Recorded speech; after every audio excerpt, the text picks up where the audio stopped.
the topic of the US elections 2024, the results. Donald Trump won. Uh, I think it was pretty close. Honestly, there were like some times there where people were kind of like seeing how it went. I don't think Kamala was ever in the lead, but she put up some fight. I would like to mention some points that I think are interesting that resulted from this election. First off, it's the voting numbers are kind of weird because there's a huge shift in numbers, especially in the Democratic side.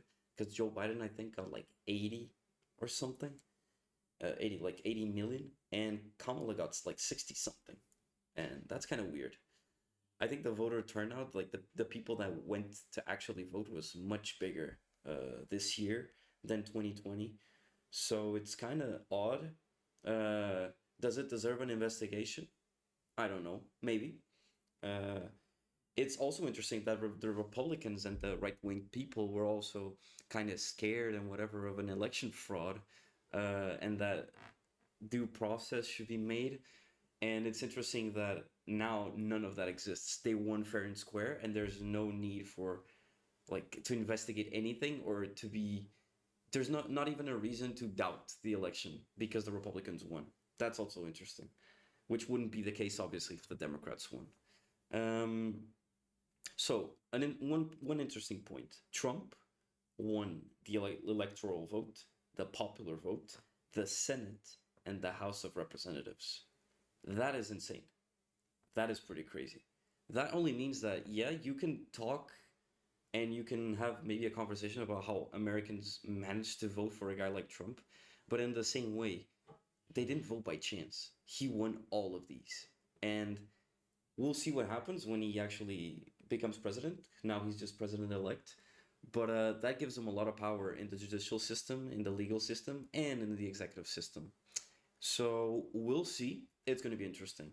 Two, news that are coming out from Putin, from Hamas, from, I don't know, so many world leaders that now they want to talk, now they want to negotiate. I'm kind of like split in between these because yes, I've seen the headlines and I've seen that Putin wants to have negotiations, that Hamas is ready to have negotiations, whatever. I've seen those headlines, but at the same time, I'm not particularly I'm not particularly like very informed in the sense of how can I say this?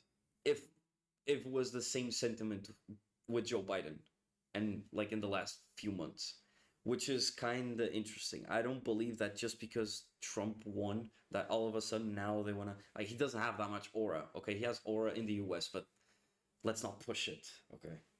Uh, but if that's the case, and if that is actually the reason why these, I don't know, these people and these leaders want to have a discussion and want to solve things just because he was elected president, I mean that speaks a lot. You can shit on him, you can hate him, but I mean that's something. And the third point that honestly is the most surprising one is by the way, I would just like to mention that all of those people that I see on Twitter that are saying like after Trump won that your body, my choice, like men saying those things, yeah, like your body, my choice because Trump won. I think you're all idiots. Honestly, you're just all idiots. I think they're just doing that to engage and to have like people click and tweet and respond to them so they get more money. If that's like your hustle, whatever. If you actually believe in that and you actually believe you like hold that much power, you're an actual idiot.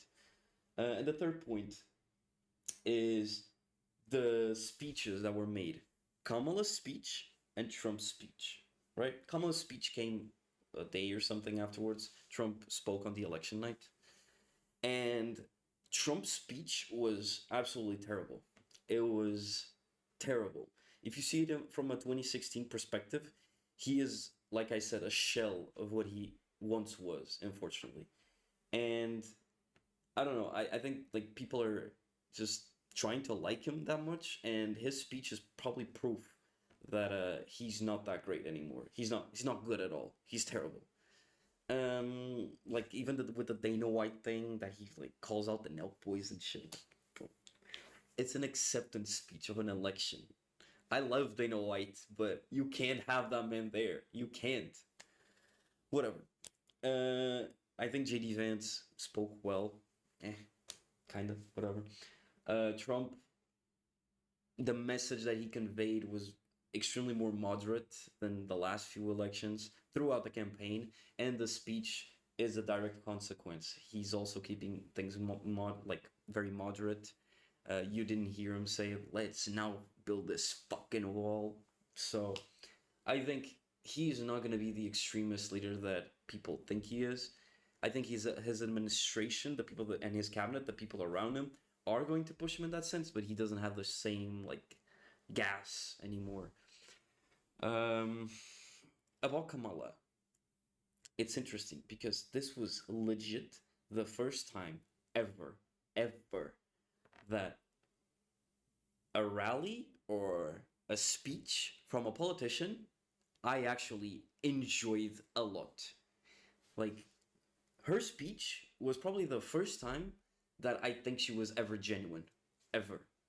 I don't think she was ever genuine throughout the campaign, but her speech now was decent. Like very, very, very good. She lost.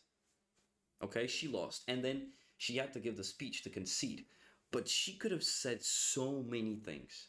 But throughout the whole message that she tried to convey, the main thing was this sense of optimism and this sense of fight. And that's like I loved it because even though you lost, even though you underperformed, even though you had less time to perform a proper campaign in an election, like Trump did or that Biden supposedly would have, um, her message was incredible. It was a bit long. She could have cut it a bit short, but it was very, very good. I was genuinely impressed. I was watching it, and I saw that a lot of people like talked some shit about it just because she lost, because she was smiling and everything. But I genuinely think that was the first time she was actually herself, and she gave a great speech, in my opinion. A great, great, great speech. My opinion of her changed a lot just on the pure basis of that speech. Very optimistic, very. It was very American. It was very. Like the American people are the chosen people. And she tried to convey that idea very well. Like, very, very well. Very polite, very well spoken, no stupid laughing, no dumb like remarks. Very good speech. I loved it.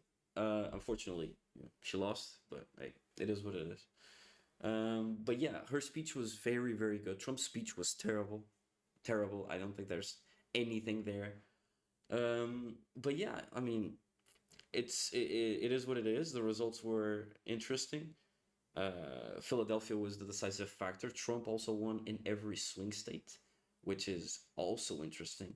Any type of person that considers the American people as a stupid population in general needs to carefully put themselves and understand their perspective because there's no way that it would be this close or things would go this way if they were that stupid, right?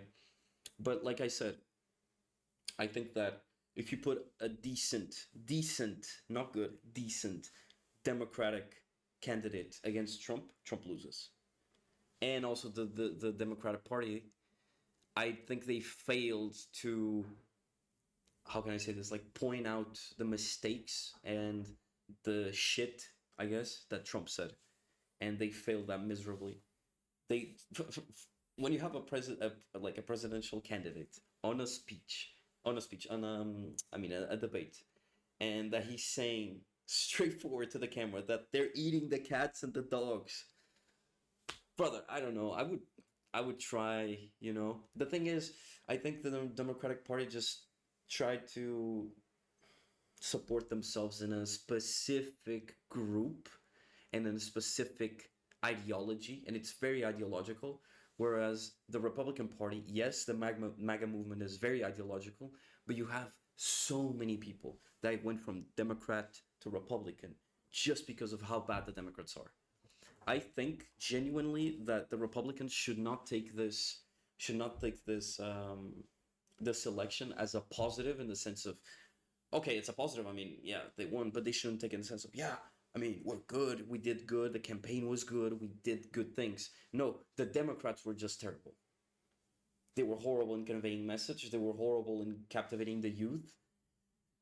Joe Biden, he's probably still asleep. So, I mean,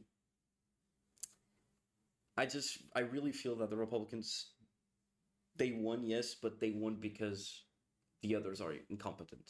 That's pretty much it. Like very bad media management, very bad like coordination of all the social media and of all the I think that if they tried to bet on just trying to rebuttal the things that Trump says, because Trump says a lot of shit. He just talks, and if you, it's just like in a fight, right? If you have a guy that's coming, that's constantly pushing forward to you, and the only thing he does is try to strike you, try to overwhelm you. The only thing that you have to do, you can't respond with the same volume. You need to counter. You need to be careful, right? And you need to just dodge and slip and try to catch him. And I think that's what the Democrats should have done. Unfortunately, that's what they did not do because the election, they lost. Um, but yeah, also, it's kind of shit that this whole, like, I saw that there's some suicides going on. People are actually like losing their minds and whatever. And that's the last thing that I want to refer, which is things will not change that drastically. Okay, they will not change that drastically. They can't. Uh, and also, to anyone that, especially in America, of course, but to anyone that sees this whole thing going on with Trump, right? And if you feel in a certain way that he is not the right president, and you feel you have a negative uh, outlook on how things are going to be and how things are, and that he's unfit to run the presidency, just don't shut up. Keep blasting Trump on social media. Keep making your voice heard. Keep posting shit that he says that's wrong. Any type of human rights violations that he commits or that he partakes in, call him out. If he keeps supplying money to Ukraine and to Israel, call him out. I mean, I genuinely believe that the fight starts now, right?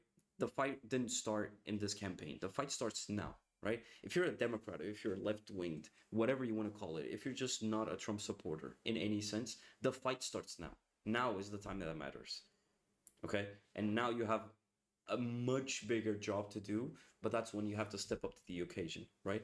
And I think everyone should do this. I mean, I'm not trying to convey a message to like the MAGA aficionados that are just crazy over Trump to call him out. Of course, they're gonna veneer him like a god. They're gonna like pray to him, like the fucking guy with the "Please save me, Donald Trump" meme.